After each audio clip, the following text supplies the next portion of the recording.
Naku, pag ganitong biyernes ay madalas nagiinit ang ulo ko talaga. Pagkatapos ko nga kumain ay agad ako nag-check ng mga papers ng mga bata. At habang nagpapahinga ay napabrowse ako sa aking newsfeed.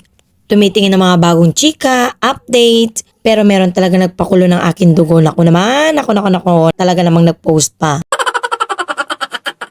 At para higit na pumait ang aking bitterness, ito nga titingnan ko isa-isa ang mga pictures na ito. Para sa mga hindi nakakaalam, siya nga palang pinakamaganda sa kindergarten dito sa San Ramon Elementary School. At tuwing biyernes ay mas lalo siya nagiging Diyosa.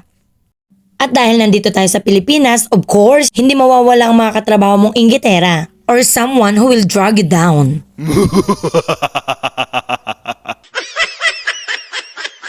Kaya ano pang hinihintay nyo? Tara, samahan nyo akong inisin siya. Malapit nga lang pala yung classroom niya sa classroom ko. Kasi sa amin sa isang level, isang line lang din yung aming classrooms. Aba, sa dami ba naman ang population ng bata dito? Ang hirap naman pag paghihiwalayin pa nila ng building.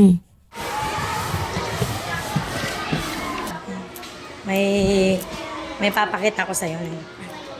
Mga tipo mo'y mestiza na chinita, habang ako'y morenang dalagang Pilipina. Outfit ba? Outfit ba? Oh, outfit nga. Ano? Super Friday ngayon. Sige, i-aura mo yan. At dahil dumating na nga yung supply namin ngayong buwan at wala namang ibang magbubuhat, naku sorry, ikaw lang bukod tanging pwedeng magbuhat. Hi sir. Bakit na?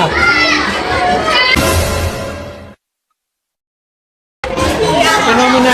I-claim lang. Hindi, bubuhatin. Sayang ang pearl.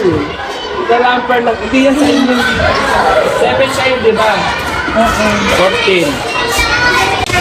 Ilang ganun?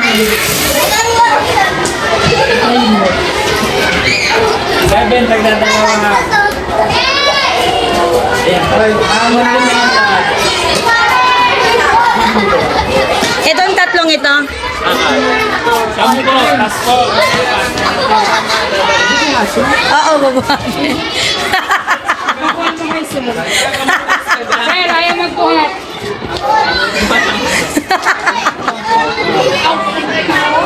Para talaga dyan yan. Kuha mo na ang pagbuhat.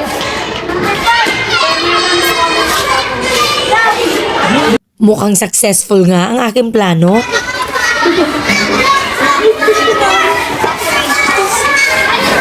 Silang outfit pa. May dalawa pang box doon.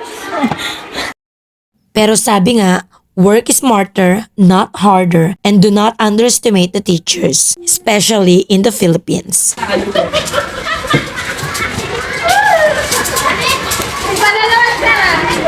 Dapat arrival.